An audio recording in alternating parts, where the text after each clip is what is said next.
Hello friends, welcome to my YouTube channel. दोस्तों, इस video के अंदर अभी हम लोग के जनरल नॉलेज यानी सामान्य ज्ञान के टॉप 40 क्वेश्चन देखने वाले हैं, जो कि आपके एग्जाम में पूछे जाने की संभावना सबसे अधिक है। तो आप इस वीडियो को बहुत ध्यान से लास्ट तक देखिए। चैनल पर आया तो चैनल को सब्सक्राइब करें, जो पास वाले घंटे का निशान है उसे भी ऑन कर दें। ठीक है, तो चलिए शुरू करते हैं। देखिए, यहाँ पर हमारा पहला क्वेश्चन है, कोई विदेशी व्यक्ति कितने वर्षों तक भारत में रहने के बाद वह भारत की नागरिकता के लिए आवेदन कर सकता है। तो देखिए, यदि कोई विदेशी व्यक्ति भारत की नागरिकता चाहता है तो वह 10 वर्षों तक जो है भारत में रहने के बाद मतलब भारत की नागरिकता के लिए आवेदन कर सकता है। ठीक है, डी करेक्ट हो जाएगा। पहले इसकी अवधि 5 वर्ष थी, लेकिन अब इसे बढ़ाकर कितना कर दिया गया है, 10 वर्ष कर दिया गया है। ठीक है, अगला क्वेश्चन देखिए, क्वेश्चन नंबर 2 है, पंचायती राज निम्नलिखित में से क्या प्रदान करता है। तो देखिए, पंचायती राज जो है ये स्थानीय स्तर पर लोकतांत्रिक प्रशासन प्रदान करता है। क्या प्रदान करता है? स्थानीय स्तर पर लोकतांत्रिक प्रशासन प्रदान करता है। ठीक है, सी करेक्ट हो जाएगा। अगला क्वेश्चन देखिए, क्वेश्चन नंबर 3 है, लोकसभा कार्यकाल पूरा होने से पहले किसके द्वारा भंग किया जा सकता है। तो देखिए, लोकसभा कार्यकाल पूरा होने से पहले जो है ये प्रधानमंत्री के सिफारिश पर राष्ट्रपति के द्वारा भंग किया जा सकता है। ठीक है, डी करेक्ट हो जाएगा। अगला क्वेश्चन है, 2020 के पुलित्जर पुरस्कार से निम्नलिखित में से किसे सम्मानित किया गया है। तो देखिए, 2020 के पुलित्जर पुरस्कार से ये सम्मानित किया गया है दार यासीन, मुख्तार खान और चनी आनंद, यानी इन तीनों को जो है 2020 के पुलित्जर पुरस्कार से सम्मानित किया गया है। ठीक है, डी करेक्ट हो जाएगा। पुलित्जर पुरस्कार किस क्षेत्र में दिया जाता है। तो देखिए, पुलित्जर पुरस्कार जो है ये दिया जाता है पत्रकारिता के क्षेत्र में। ठीक है, अगला क्वेश्चन है, दिल्ली में विधानसभा गठन निम्नलिखित में से किस संशोधन के द्वारा हुआ था। तो देखिए, दिल्ली में जो विधानसभा गठन हुआ था वो हुआ था 70वें संविधान संशोधन के द्वारा। ठीक है, सी करेक्ट हो जाएगा। अगला क्वेश्चन है, निम्नलिखित में से कौन सा देश आर्कटिक जलवायु और पर्यावरण की निगरानी के लिए अपना पहला सैटेलाइट लॉन्च करेगा। तो देखिए, आर्कटिक जलवायु और पर्यावरण निगरानी के लिए जो अपना पहला सैटेलाइट लॉन्च करेगा वो करेगा रूस। और रूस जो है इस सैटेलाइट को 2020 के अंत तक लॉन्च करने की योजना है। ठीक है, और अभी वर्तमान में रूस के राष्ट्रपति कौन है। तो देखिए, अभी वर्तमान में रूस के जो राष्ट्रपति हैं वो है व्लादिमीर पुतिन। ठीक है, अगला क्वेश्चन है, भारत के प्रधानमंत्री के विषय में निम्नलिखित में से कौन सा कथन सत्य है। तो देखिए, भारत के प्रधानमंत्री के विषय में यहाँ पर जो चौथा कथन दिया गया है सत्य है। प्रधानमंत्री मंत्रिपरिषद का वास्तविक नेता होता है। ठीक है, डी करेक्ट हो जाएगा। लोकायुक्त की नियुक्ति करने वाला देश का प्रथम राज्य निम्नलिखित में से कौन सा है। तो देखिए, लोकायुक्त की नियुक्ति करने वाला जो देश का प्रथम राज्य है वो है महाराष्ट्र राज्य। ठीक है, सी करेक्ट हो जाएगा।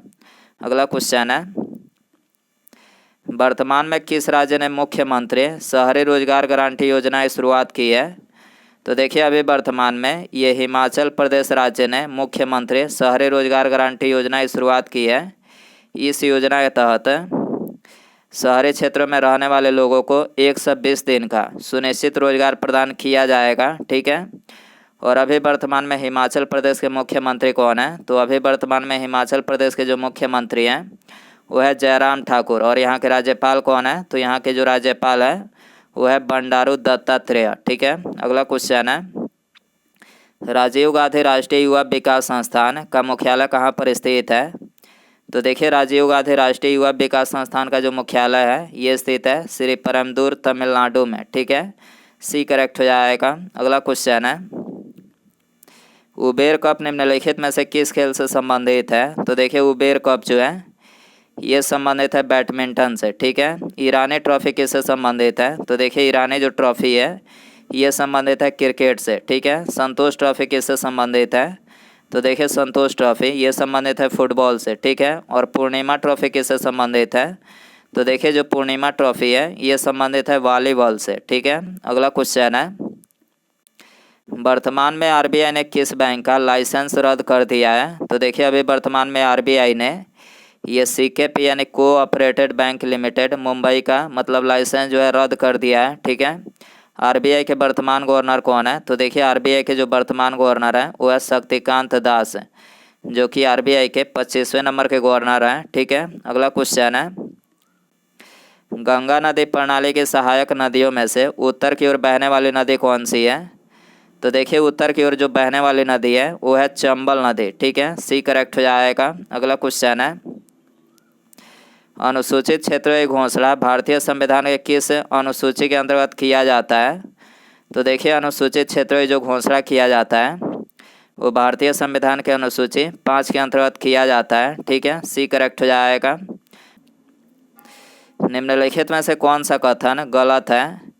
तो देखिए यहाँ पर जो दूसरा ऑप्शन दिया गया है कलिंग पुरस्कार, ये कथन जो है गलत है। कलिंग पुरस्कार किस क्षेत्र में दिया जाता है? तो देखिए जो कलिंग पुरस्कार दिया जाता है वो दिया जाता है विज्ञान संचार के क्षेत्र में। ठीक है, और बाकी के 3 ऑप्शन करेक्ट है। पुलित्जर पुरस्कार पत्रकारिता के क्षेत्र में दिया जाता है। मान बुकर पुरस्कार साहित्य के क्षेत्र में दिया जाता है। वाचस्पति पुरस्कार ये संस्कृत साहित्य में उत्कृष्ट योगदान के लिए दिया जाता है। ठीक है, बी करेक्ट हो जाएगा। अगला क्वेश्चन है, वर्तमान में किस देश ने विदेशों में फंसे नागरिकों को लाने के लिए समुद्र सेतु यानी सी ब्रिज ऑपरेशन की शुरुआत की है? तो देखिए अभी वर्तमान में ये भारत ने विदेशों में फंसे नागरिकों को लाने के लिए समुद्र सेतु यानी सी ब्रिज ऑपरेशन की शुरुआत की है। ठीक है, ये करेक्ट हो जाएगा। अगला क्वेश्चन है, छोटा ताजमहल या फिर मिनी ताज किसे कहा जाता है? तो देखिए छोटा ताजमहल जो है ये कहा जाता है बीबी के मकबरा को। ठीक, बीबी के मकबरा को जो है ये छोटा ताजमहल कहा जाता है। ठीक है, बी करेक्ट हो जाएगा। भारतीय संविधान के किस संशोधन के द्वारा मतदाता की आयु 21 वर्ष से घटाकर 18 वर्ष किया गया है? तो देखिए मतदाता की आयु 21 वर्ष से घटाकर 18 वर्ष ये किया गया 61वां संविधान संशोधन 1988 के द्वारा। ठीक है, सी करेक्ट हो जाएगा। अगला क्वेश्चन है, लोक लेखा समिति अपनी रिपोर्ट किसे प्रस्तुत करती है? तो देखिए लोक लेखा समिति अपनी रिपोर्ट जो है ये प्रस्तुत करती है नियंत्रक एवं महालेखा परीक्षक को। ठीक है, बी करेक्ट हो जाएगा। भारत में देश का पहला दिया सलाई बनाने का कारखाना किस स्थान पर स्थापित किया गया था? तो देखिए भारत में देश का पहला जो दिया सलाई बनाने का कारखाना स्थापित किया गया था वो किया गया था अहमदाबाद में। और कब स्थापित किया गया था? तो ये किया गया था 1921 में। ठीक है, अगला क्वेश्चन है, भारत का राष्ट्रीय गान जन गण मन पहली बार किस अवसर पर गाया गया था? तो देखिए भारत का राष्ट्रीय गान जन गण मन जो है ये पहली बार भारतीय राष्ट्रीय कांग्रेस के कोलकाता अधिवेशन में गाया गया था। और कब गाया गया था? तो ये गाया गया था 1911 में। ठीक है, अगला क्वेश्चन है, निम्नलिखित में से कौन सा एक सुमेलित नहीं है? तो देखिए यहाँ पर जो तीसरा ऑप्शन दिया गया है सब्जियों की खेती ये सुमेलित नहीं है। और बाकी के 3 ऑप्शन करेक्ट है। फूलों की खेती फ्लोरिकल्चर के अंतर्गत किया जाता है। फसलों की खेती ये एग्रोनॉमी के अंतर्गत किया जाता है। और फलों की खेती ये पोमोलॉजी के अंतर्गत किया जाता है। ठीक है, सी करेक्ट हो जाएगा। किस मुगल सम्राट के काल में ईस्ट इंडिया कंपनी ने भारत में सर्वप्रथम कारखाना स्थापित किया था? तो देखिए ईस्ट इंडिया कंपनी ने भारत में अपना जो पहला कारखाना स्थापित किया था वो किया था जहांगीर के शासनकाल में। ठीक है, ईस्ट इंडिया कंपनी की स्थापना कब हुई थी? तो देखिए ईस्ट इंडिया कंपनी की जो स्थापना हुई थी वो हुई थी सन 1600 ईस्वी में। ठीक है, अगला क्वेश्चन है, वर्ष 2011 के जनगणना के अनुसार ग्रामीण जनसंख्या का सबसे अधिक अनुपात किस राज्य का है? तो देखिए वर्ष 2011 के जनगणना के अनुसार ग्रामीण जनसंख्या का जो सबसे अधिक अनुपात है वो है हिमाचल प्रदेश राज्य का। ठीक है, डी करेक्ट हो जाएगा। अगला क्वेश्चन है, निम्नलिखित में से किसने ऑल इंडिया मुस्लिम लीग की स्थापना की थी? तो देखिए ऑल इंडिया मुस्लिम लीग की स्थापना ये की थी नवाब सलीमुल्लाह खान ने। और कब की थी? तो ये की थी 1906 ईस्वी में। ठीक है, भारी जल परियोजना तालचर तथा पारादीप उर्वरक संयंत्र किस राज्य का प्रसिद्ध उद्योग है? तो देखिए भारी जल परियोजना तालचर तथा पारादीप उर्वरक संयंत्र जो है ये ओडिशा राज्य का प्रसिद्ध उद्योग है। ठीक है, ये करेक्ट हो जाएगा। अगला क्वेश्चन है, घाव को शीघ्र भरने में निम्नलिखित में से कौन सा विटामिन सहायक होता है? तो देखिए घाव को शीघ्र भरने में ये विटामिन सी जो होता है ये सहायक होता है। ठीक है, सी करेक्ट हो जाएगा। और विटामिन के जो है ये रक्त को थक्का बनाने के लिए ज़रूरी होता है। और विटामिन ई जो है ये प्रजनन क्षमता को बनाए रखने के लिए ज़रूरी होता है। और विटामिन ए जो है ये आँखों के रोशनी के लिए आवश्यक होता है। ठीक है। मोमबत्ती के लौ का बाहरी भाग नीला होता है किसके संपर्क में आने से?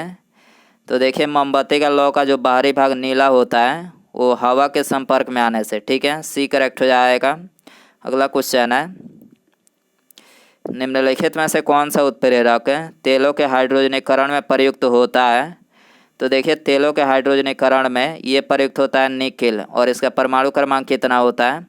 तो देखिए इसका जो परमाणु क्रमांक होता है वो होता है 28। ठीक है। अगला क्वेश्चन है, जर्मनी में प्रयोग की जाने वाली मुद्रा निम्नलिखित में से कौन सी है? तो देखिए जर्मनी में प्रयोग की जाने वाली जो मुद्रा है वो है यूरो। ठीक है, यूरो जो है ये जर्मनी में प्रयोग की जाने वाली मुद्रा है। ठीक है, बी करेक्ट हो जाएगा। अगला क्वेश्चन है, ओजोन मंडल का विस्तृत क्षेत्र निम्नलिखित में से क्या है? तो देखिए ओजोन मंडल जो है ये 40 से 60 किलोमीटर में फैला हुआ है। ठीक है, ए करेक्ट हो जाएगा। अगला क्वेश्चन है, बीज के अंकुरण के लिए निम्नलिखित में से क्या आवश्यक नहीं है? तो देखिए बीज के अंकुरण के लिए ये प्रकाश जो है आवश्यक नहीं है। और बाकी ये तीनों ऊंची ताप, जल और वायु, यानी ये तीनों जो है बीज के अंकुरण के लिए आवश्यक है। ठीक है, ए करेक्ट हो जाएगा। अगला क्वेश्चन है, निम्नलिखित में से कौन सा तट कोची बंदरगाह से संबंधित है? तो देखिए कोची बंदरगाह से ये संबंधित है मालाबार तट। ठीक है, जो मालाबार तट है ये कोची बंदरगाह से संबंधित है। ठीक है, ये करेक्ट हो जाएगा। अगला क्वेश्चन है, आधुनिक ओलंपिक के पिता के रूप में किसे जाना जाता है? तो देखिए आधुनिक ओलंपिक के पिता के रूप में ये जाना जाता है पियरी डी कुरबाटिन को। किसे जाना जाता है? पियरी द कुरबाटिन को जो है ये आधुनिक ओलंपिक के पिता के रूप में जाना जाता है। ठीक है, बी करेक्ट हो जाएगा। निम्नलिखित में से कौन सा भारत का एकमात्र सक्रिय ज्वालामुखी है? तो देखिए भारत का एकमात्र जो सक्रिय ज्वालामुखी है वो है बैरन द्वीप है। ठीक, बैरन द्वीप जो है ये भारत का एकमात्र सक्रिय ज्वालामुखी है। ठीक है, सी करेक्ट हो जाएगा। अगला क्वेश्चन है, चंद्रगुप्त द्वितीय ने अपनी बेटी प्रभावती का विवाह किससे किया था? तो देखिए चंद्रगुप्त द्वितीय ने अपनी बेटी प्रभावती का जो विवाह किया था वो किया था रुद्रसेन द्वितीय से। ठीक है, डी करेक्ट हो जाएगा। निम्नलिखित में से किसके जलने पर CO2 गैस निकलती है? तो देखिए CO2 यानी जो कार्बन डाइऑक्साइड गैस निकलती है वो निकलती है हीरा के जलने पर। ठीक है, बी करेक्ट हो जाएगा। अगला क्वेश्चन है, निम्नलिखित में से कौन सी नदी अरब सागर में नहीं गिरती है? तो देखिए अरब सागर में ये गोदावरी नदी जो है नहीं गिरती है। और बाकी की ये 3 नदियाँ ताप्ती, नर्मदा और सिंधु, यानी ये तीनों नदियाँ जो हैं ये अरब सागर में गिरती हैं। ठीक है, डी करेक्ट हो जाएगा। जब कोई राज्य राष्ट्रपति शासन के अंतर्गत होता है तो उस राज्य का बजट कौन पारित करता है? तो देखिए जब कोई राज्य राष्ट्रपति शासन के अंतर्गत होता है तो उस राज्य का बजट जो है ये संसद के द्वारा पारित किया जाता है। ठीक है, सी करेक्ट हो जाएगा। उसके बाद यहाँ पर हमारा अगला क्वेश्चन है, विकिरण का सबसे अच्छा अवशोषक कौन सा रंग होता है? तो देखिए यहाँ पर आपको 4 ऑप्शन दिया गया है। ऑप्शन ए हरा, काला, लाल या फिर श्वेत। तो दोस्तों आप इसका आंसर जो है कमेंट बॉक्स में ज़रूर बताएं। और आप इनमें से कितने क्वेश्चन सही कर पाएँ ये भी कमेंट्स में बताएं। और चैनल पर नया है तो चैनल को सब्सक्राइब करें, जो पास वाले घंटे का निशान है इसे भी ऑन कर दें। ठीक है, मिलते हैं अगले वीडियो में। Thanks for watching.